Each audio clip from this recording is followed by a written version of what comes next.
यहाँ पर देखिए, English is the second language और foreign language in India. English is a second language in India में। जो इंग्लिश एक सेकंड लैंग्वेज है और इंडिया ऐसा देश है जहाँ पर डिफरेंट स्टेट्स हैं, डिफरेंट लैंग्वेज हैं, डिफरेंट कल्चर्स के पीपल हैं और हर स्टेट के लोग अपने अपने रीजनल लैंग्वेज बोलते हैं। अब इंग्लिश जो है इन सबके बीच में, इन डिफरेंट कल्चर्स के लोगों के बीच में एक जो है लिंक लैंग्वेज का काम करती है। Okay, Hindi versus English. अब हिंदी जो है हम लोग की नेशनल लैंग्वेज है, लेकिन साउथ इंडिया में जो है हिंदी नहीं बोली जाती है और हिंदी को केवल नॉर्थ इंडिया में बोली जाती है। अब इसलिए भी इंग्लिश जो है सेकंड लैंग्वेज बन गई है, क्योंकि अभी इंडिया में ही देखा जाए तो इंग्लिश एक लिंक लैंग्वेज का काम कर रहा है। इंटरनेट के इस ज़माने में बात किया जाए, इंग्लिश बहुत ही ज़्यादा पॉपुलर और लोगों के, भारत के लोगों के लिए इम्पोर्टेंट बन गई है। फ्रीडम के बाद में इंडियंस के सामने दो क्वेश्चंस थे, स्टेटस ऑफ इंग्लिश क्या होना चाहिए और इंग्लिश के से रिलेशनशिप क्या होना रहना चाहिए, यानी द स्टेटस ऑफ इंग्लिश और रिलेशनशिप ऑफ इंग्लिश। ऐसे लोग जो इंग्लिश जानते थे उन्होंने इंग्लिश का डिमांड किया। हिंदी और इंग्लिश को पढ़ाना जो है मोस्ट स्टेट्स और यूनियन टेरिटरीज में कंपलसरी हो गया है, treated as an official language, और इंग्लिश को एक ऑफिशियल लैंग्वेज के रूप में ट्रीट किया जाता है। इंग्लिश को 1835 ईस्वी में भारत की सेकंड लैंग्वेज या ऑफिशियल लैंग्वेज के रूप में बनाया गया, एक्सेप्ट किया गया। उस समय विलियम बेंटिंक 1828 से 1835 विलियम बेंटिंक का शासनकाल था, जो कि गवर्नर जनरल ऑफ इंडिया था। और ये जो है किसके सजेशन पर बेस्ड है, तो थॉमस बेबिंगटन मैकॉले, इन्होंने अपनी बुक लिखी थी मिनट ऑन इंडियन एजुकेशन 1835 में, इस पर बेस्ड है। कुछ यहाँ कंट्रीज हैं जहाँ के लोग इंग्लिश को फर्स्ट या प्राइमरी लैंग्वेज के रूप में नहीं बोलते हैं, लेकिन इसको सेकंड लैंग्वेज के रूप में बोलते हैं। ऐसे कौन से कंट्री हैं, तो ऐसे कंट्री हैं Fiji, India, Kenya, Philippines, Sri Lanka, Sudan, Pakistan, Uganda, Zimbabwe आदि हैं। क्लियर है इतना। अब यहाँ पर देखिए, इंग्लिश जो है इंडो यूरोपियन की एक बेस्ट जर्मेनिक लैंग्वेज है, Indo European family of language में से। और इंग्लिश को जो है दोनों लैंग्वेज फॉर्म में यूज किया जाता है, इसको प्राइमरी लैंग्वेज में भी और सेकेंडरी या ऑफिशियल लैंग्वेज के भी रूप में यूज किया जाता है।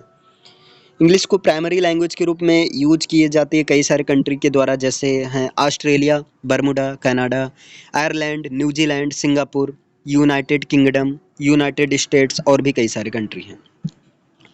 लेकिन कुछ कंट्रीज में इंग्लिश को नेटिव लैंग्वेज या प्राइमरी लैंग्वेज के रूप में नहीं बोला जाता, तो यहाँ पर ऐसे कंट्रीज में इसको ऑफिशियल सेकंड लैंग्वेज के रूप में बोला जाता है। ऐसे कंट्रीज हैं जैसे Fiji, India, Kenya, Philippines, Sri Lanka, Sudan, Pakistan, Uganda, Zimbabwe, ये सब हैं। अब इंग्लिश जो है वर्ल्ड की मोस्ट पॉपुलर लैंग्वेज है। 350 मिलियन से ज़्यादा लोग इंग्लिश को फर्स्ट लैंग्वेज के रूप में बोलते हैं और 430 मिलियन से ज़्यादा लोग इसको सेकंड लैंग्वेज के रूप में बोलते हैं। इंग्लिश को भारत की ऑफिशियल सेकंड लैंग्वेज के रूप में एक्सेप्ट किया गया 1835 में, वो भी विलियम बेंटिंक का उस समय शासनकाल चल रहा था। आगे देखिए, 104 देश हैं जहाँ पर इंग्लिश को फर्स्ट लैंग्वेज के रूप में बोला जाता है, ठीक है। और ऐसे देश जहाँ पर इंग्लिश को नेटिव लैंग्वेज के रूप में नहीं बोला जाता है, यहाँ पर भी इंग्लिश को बिजनेस या टूरिस्ट पर्पज़ के लिए एक सेकेंडरी लैंग्वेज के रूप में यूज किया जाता है, बिजनेस के लिए यूज किया जाता है। इसके लिए जो है इंग्लिश को बिजनेस लैंग्वेज के भी रूप में कंसिडर किया जाता है। इंग्लिश को ग्लोबल इंटरनेशनल लैंग्वेज के भी रूप में, वर्ल्ड लैंग्वेज के भी रूप में यूज किया जाता है। और इंडिया में तो इंग्लिश को सेकंड या ऑफिशियल लैंग्वेज के रूप में यूज किया जाता है, ठीक। अब ऐसे कई सारे रीजन हैं जिसकी वजह से English global international second official language यानी कितनी ज़्यादा इंपॉर्टेंट क्यों हुई। इसका तो एक रीज़न ये है कि इंटरनेट जो है इंग्लिश बेस्ड है, मतलब वेब पर जितने भी कंटेंट्स हैं, वेब पर जितने भी कंटेंट्स हैं, सारे के सारे कंटेंट्स ऑलमोस्ट सब इंग्लिश में हैं। कई सारे MBA प्रोग्राम्स हैं जो कि इंग्लिश में ही करवाए जाते हैं। कई सारे मल्टीलिंगुअल कंपनीज हैं जो कि एक certain degree of English holder को ही रिक्वायर करती हैं। जर्नलिस्ट, राइटर्स के फील्ड में इंग्लिश के लिए अच्छा कमांड होना चाहिए इंग्लिश में। अगर आप साइंस में आगे जाना चाहते हैं तो आप इसको बिल्कुल इग्नोर ही नहीं कर सकते हैं। और दूसरा नंबर इंग्लिश जो है डिफरेंट प्रकार के डाइवर्स बैकग्राउंड से आए हुए लोगों के बीच में जो कम्युनिकेशन गैप है उसको दूर करता है, एक ब्रिज बनाता है वहाँ पर।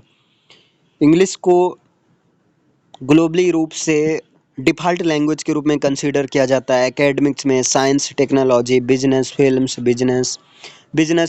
म्यूजिक, है ना, न्यूज डिस्ट्रीब्यूशन, लिटरेचर, इन सब में एक डिफ़ॉल्ट लैंग्वेज के रूप में इंग्लिश को ही एक्सेप्ट किया गया है। यूएसए जो कि एक पावरफुल कंट्री है और एक साथ में ग्लोबल लीडर है, वो भी जो है बिजनेस, स्पोर्ट्स, साइंस, टेक्नोलॉजी, इन सब के फील्ड में ग्लोबल लीडर के रूप में है। यहाँ पर भी इंग्लिश ही डोमिनेंट लैंग्वेज के रूप में यूज की जाती है। अब इंग्लिश को सीखना दोनों पर्पस से ज़रूरी हो गया है, यानी कि करियर के भी पर्पस से और एजुकेशन पर्पस से, दोनों पर्पस से इंग्लिश सीखना ज़रूरी हो गया है। और इंग्लिश जो है वर्ल्ड के डिफरेंट लोगों से कम्युनिकेशन का एक मीडियम बन गया है। और इसके साथ में ये हर कंट्री में एक ग्रेट रोल प्ले करती है इंग्लिश। ठीक है, बात किया जाए इंटरनेशनल ऑर्गेनाइजेशंस में, इंग्लिश ही प्रीफर्ड लैंग्वेज के रूप में एक्सेप्ट की गई। जैसे यूनाइटेड नेशंस और यूरोपियन कंट्रीज में इंग्लिश को एक प्रीफर्ड लैंग्वेज के रूप में एक्सेप्ट की गई है। इंग्लिश ऑफिशियल सेकंड या फर्स्ट, यूरोपियन कंट्रीज में इंग्लिश को कंसीडर किया जाता है ऑफिशियल सेकंड या फर्स्ट कंट्रीज के रूप में कंसीडर अगर नहीं किया जा सकता तब भी इसके इग्नोर को एक्सेप्ट किया ही जाता है। इसके इम्पोर्टेंस को एक्सेप्ट किया ही जाता है हर कंट्रीज, मीन्स हर जगह इंग्लिश का यूज किया जाता है। जैसे कुछ कंट्रीज हैं जैसे कनाडा, ऑस्ट्रेलिया, यूके, ठीक है, और यूएस, ये सब इंग्लिश डोमिनेंट कंट्रीज हैं। और यहाँ पर भी इंग्लिश को एक बिजनेस को ग्रो करने के लिए इंग्लिश को एक मैंडेटरी लैंग्वेज के रूप में एक्सेप्ट किया गया है। क्लियर?